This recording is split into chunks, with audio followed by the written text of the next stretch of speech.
Bienvenue sur Africa 24 dans cette nouvelle édition du QG News. Voici les titres de l'actualité.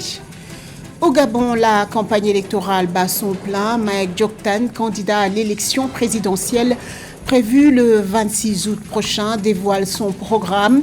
L'autonomisation des Gabonais est au centre de son projet politique.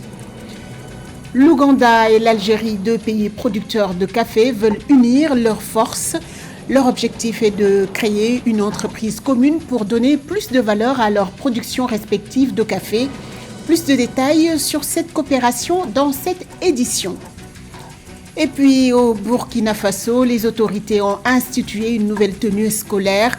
L'emblématique pagne tissé, le Faso d'Anfani, sera adopté par l'ensemble des élèves pour cette rentrée scolaire 2023-2024. Mais tout d'abord, les chefs d'état-major de la CEDEAO se réunissent ce jeudi 17 août à Accra au Ghana, 2 jours de discussion pour finaliser le plan d'une éventuelle intervention militaire visant à rétablir l'ordre constitutionnel au Niger. Le commissaire aux affaires politiques, à la paix et à la sécurité de la CEDEAO, le Ghanéen Abdel Fattah Moussa, y prend part. Le Sénégal, le Bénin, la Côte d'Ivoire et le Nigeria se sont dit prêts à déployer des effectifs. La Guinée, le Mali, le Burkina Faso ou encore l'Algérie l'ont rejeté. Le Sénat nigérien de son côté a également émis son opposition. Si l'option d'une intervention militaire reste possible, la voie diplomatique reste la plus encouragée. L'Union africaine s'est d'ailleurs désolidarisée de la CEDEAO ce mercredi et a mis en garde contre l'usage de la force au Niger. Au Gabon, la campagne électorale se poursuit. Maïk Dioktan, le leader du parti Le Gabon Nouveau, dévoile son programme politique. L'autonomisation des Gabonais est au centre de ses priorités. Il fut ancien collaborateur d'Omar Bongo Ondimba et ex-protégé de l'opposant André Mbang Obam. Pour cette présidentielle du 26 août, il espère s'imposer comme le principal adversaire du président sortant Ali Bongo Ondimba. Plus de détails dans ce reportage de Marie-Raphaël Tolo.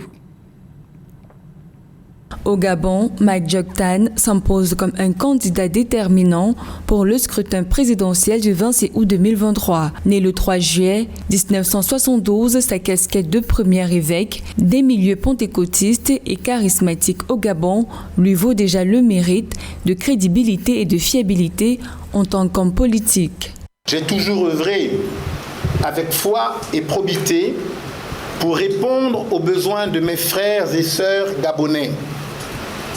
C'est avec cette même foi et cette même probité que j'ai décidé de me présenter aux élections présidentielles pour défendre les intérêts de tous les Gabonais et de toutes les Gabonaises. Maïk Dioktan fait ses premiers pas en politique en 2005, date à laquelle il est nommé conseiller personnel et chargé de mission du feu président de la République du Gabon, Omar Bongo. En janvier 2009, il devient son directeur de cabinet adjoint. À la mort du président Omar Bongo, cette même année, Maïk Dioktan rêve d'une vraie alternance et rejoint à l'occasion de la présidentielle 2009 la campagne d'André Mbang Obam, principal opposant à Ali Bongo. Il va rejoindre quelques mois plus tard l'Union nationale qu'il quittera définitivement en 2017 pour fonder son parti, le Gabon Nouveau. Pour sa deuxième participation à une élection après celle de 2016, Maïk Dioktan rêve d'une plus grande autonomisation pour les Gabonais qui passe par la mise en place de meilleurs services sociaux pour un capital humain de qualité. Mais disons que j'ai 5 priorités. L'éducation, la santé, l'agriculture, les infrastructures, l'eau et l'énergie. À l'occasion d'un meeting de campagne le 12 août 2023, le candidat Maïk Dioktan a rassuré qu'une fois élu le 26 août prochain, qu'il ne fera pas d'erreur de casting, de programmation, parce qu'il connaît la situation du Gabon. Dans le reste de l'actualité, depuis 4 mois, le Soudan est en proie à une guerre civile qui oppose militaires et paramilitaires face aux tentatives régionales avortées d'obtenir un cessez-le-feu. De nouvelles initiatives ont été annoncées ce mardi 15 août à Addis Abeba, en Éthiopie. Les forces civiles signataires de l'accord cadre de 2022 ont lancé une première initiative de résolution de la crise. Parallèlement, Malek Agar, le vice-président du Conseil souverain dirigé par le général Abdel Fattah al-Burhan, a lancé un plan de route pour la paix. Leur objectif est d'obtenir un cessez-le-feu par des moyens pacifiques en retirant les forces militaires des villes. Ils souhaitent ensuite former un gouvernement civil de transition et former une nouvelle armée soudanaise unifiée. Cette guerre, qui a débuté le 15 avril 2023, a provoqué un drame humanitaire au sein de la population civile. Elle a également causé environ 3 900 morts, plus de 3 millions de déplacés et près d'1 million de réfugiés. L'Ouganda et l'Algérie main dans la main pour mieux tirer profit de leur branle. Le président Yoweri Museveni ambitionne de créer une entreprise commune avec l'Algérie pour donner plus de valeur au café produit dans leurs pays respectifs. Une visite de travail d'hommes d'affaires algériens est prévue au mois de septembre prochain à Kampala pour examiner les possibilités de collaboration. Plus de précisions avec ce sujet de Nana Kamsou-Kom. Le volume des exportations de café de l'Ouganda est estimé à environ 5 millions de secs pour une valeur d'environ 500 millions de dollars. Les principaux partenaires commerciaux du café ougandais sont l'Union européenne, en particulier l'Allemagne, l'Italie, la Belgique et les États-Unis. Après des années de dur labeur pour approvisionner l'Europe du café, Museveni estime qu'il est temps de booster la croissance économique à travers les exportations du café vers l'Afrique, notamment l'Algérie, qui importe environ 130 000 tonnes de graines de café par an, pour une valeur d'environ 300 millions de dollars par an. Je propose qu'on ait une entreprise commune. Le pays obtiendra plus de revenus par le biais de l'entreprise commune que ce que nous obtenons actuellement pour le café brut. Pour le café brut, nous obtenons peut-être 2,5 $ américains par kilogramme, mais si nous y ajoutons de la valeur, nous pouvons obtenir 25 $ américains, même si l'Ouganda obtient 25 $ américains avec notre entreprise commune et que les opérations extérieures prennent 10 ou 15 $ américains, ce sera une situation gagnant-gagnant et cela créera plus d'emplois. C'est pourquoi nous souhaitons que nos amis d'Afrique du Nord et du Moyen-Orient viennent coopérer avec nous pour cette part de 25 $ américains.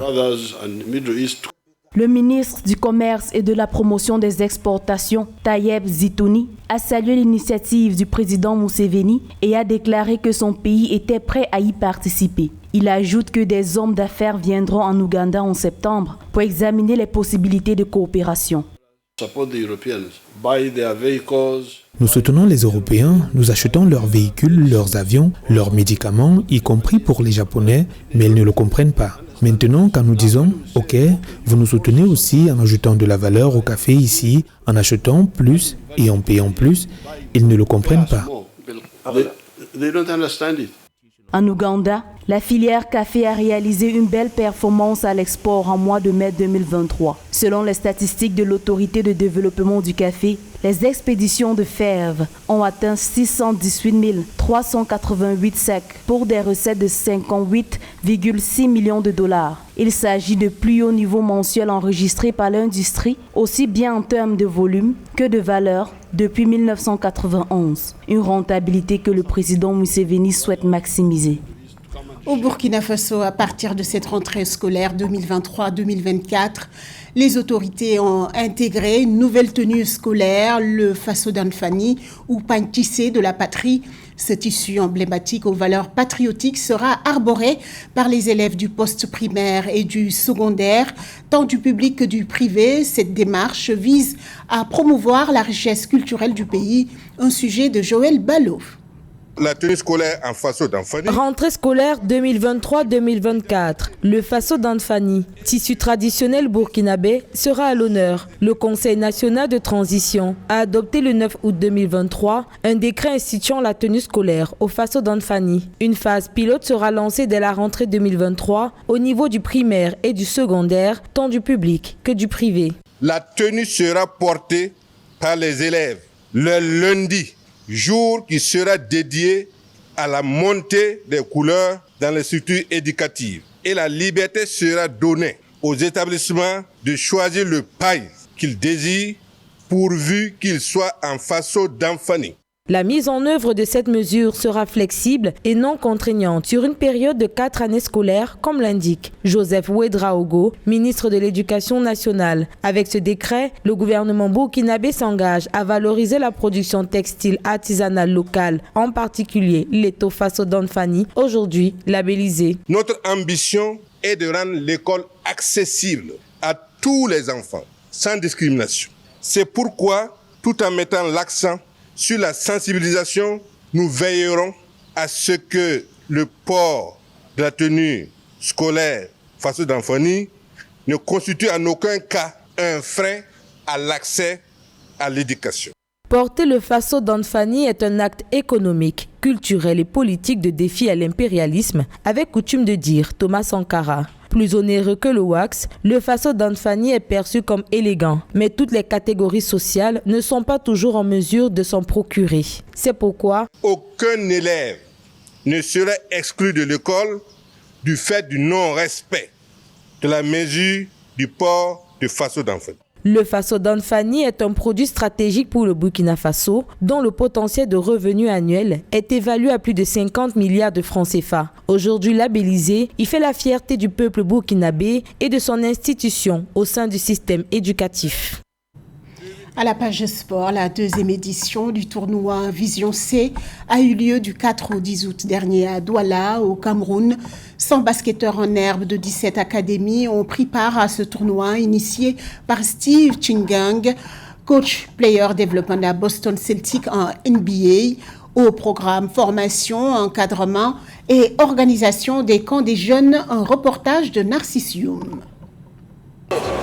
Au Cameroun, l'association Vision C et son fondateur Steve Chingang, player development coach à Boston Celtics à NBA, ont organisé un tournoi réunissant 17 centres de formation en basketball du 3 au 5 août 2023 au gymnase de l'Université de Douala. Le tournoi a connu la victoire de Friendship de Yaoundé chez les hommes et Alpha de la même ville chez les femmes. Pour la seconde articulation de cet événement sportif, 100 jeunes issus de toutes les régions du Cameroun âgés respectivement de 13 à 16 ans ont pris part de 8 au 9 août au gymnase du collège de la salle de Douala à la deuxième édition du tournoi national Vision C. L'idée c'est juste de réunir les enfants et les aider à évoluer dans le basket, le loisir choisi, et évidemment aussi les encourager de cette sorte avec des équipements de basket et évidemment des équipements scolaires pour la rentrée scolaire qui s'approche. Pendant 2 jours, les jeunes sélectionnés ont reçu aussi bien des enseignements en rapport avec le basketball que des valeurs sociales qui leur permettront de devenir de meilleurs hommes dans le futur. On a fait les dribbles, on a fait les passes, on a appris à faire la passe avec une main, avec sur 2 appuis, sur 1 appui. Et on a aussi appris à faire les blocs. Le camp se passe très bien. Le matin, on s'est étiré, échauffé. Ils nous ont appris les clés pour faire dans le jeu basique. Ils nous ont montré que l'important sont les fondamentaux. On nous a montré que l'étirement, les passes, comment savoir manier le ballon est très important dans le jeu. Et aussi que c'est aussi très important de se faire de nouveaux amis qui peuvent nous aider à l'avenir.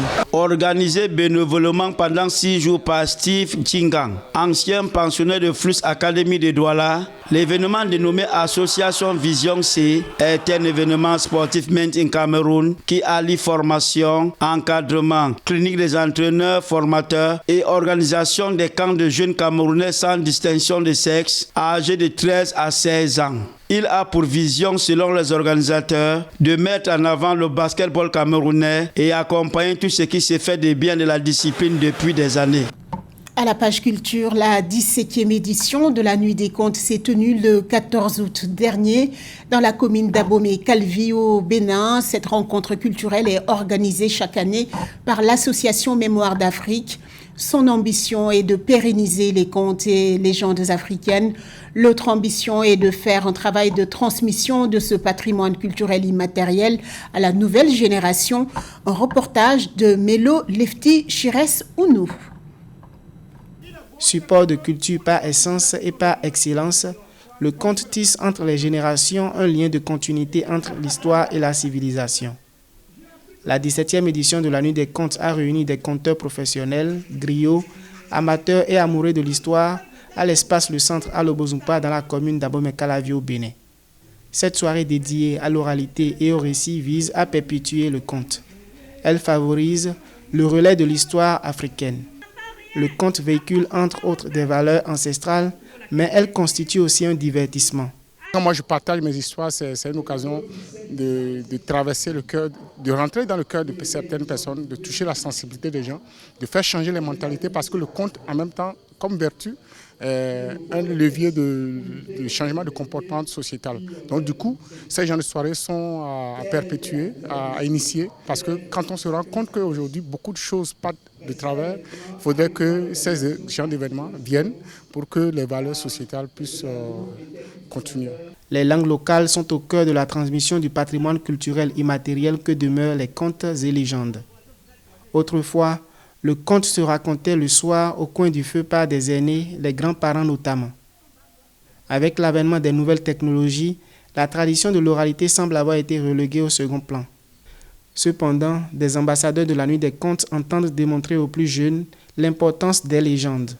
Ils travaillent pour raconter des histoires en langue afin de donner de la valeur au récit et reconnecter les communautés rurales. J'aime bien lire des contes. J'adore ça. Et comme c'était une soirée dédiée spécialement aux contes, je suis venue voir comment ça se fait, comment les professionnels racontent leurs contes et tout. Ça m'a vraiment intéressée. Ce qui m'a motivée, c'était plus pour connaître des histoires que je ne connaissais pas. À noter que la 17e édition de la Nuit des contes s'inscrit dans le cadre de la 13e journée du patrimoine culturel immatériel axé sur les contes, un outil de transmission des valeurs intergénérationnelles. Cette soirée culturelle s'est déroulée dans 17 départements du pays, notamment dans 14 communes. L'association Mémoire d'Afrique entend œuvrer afin d'élargir ce rendez-vous culturel dans toutes les villes, les quartiers, les villages et hameaux du pays. Ce journal a été réalisé par l'ensemble de la rédaction. Merci pour votre fidélité. Dans un instant, une nouvelle édition de l'information sur Africa 24.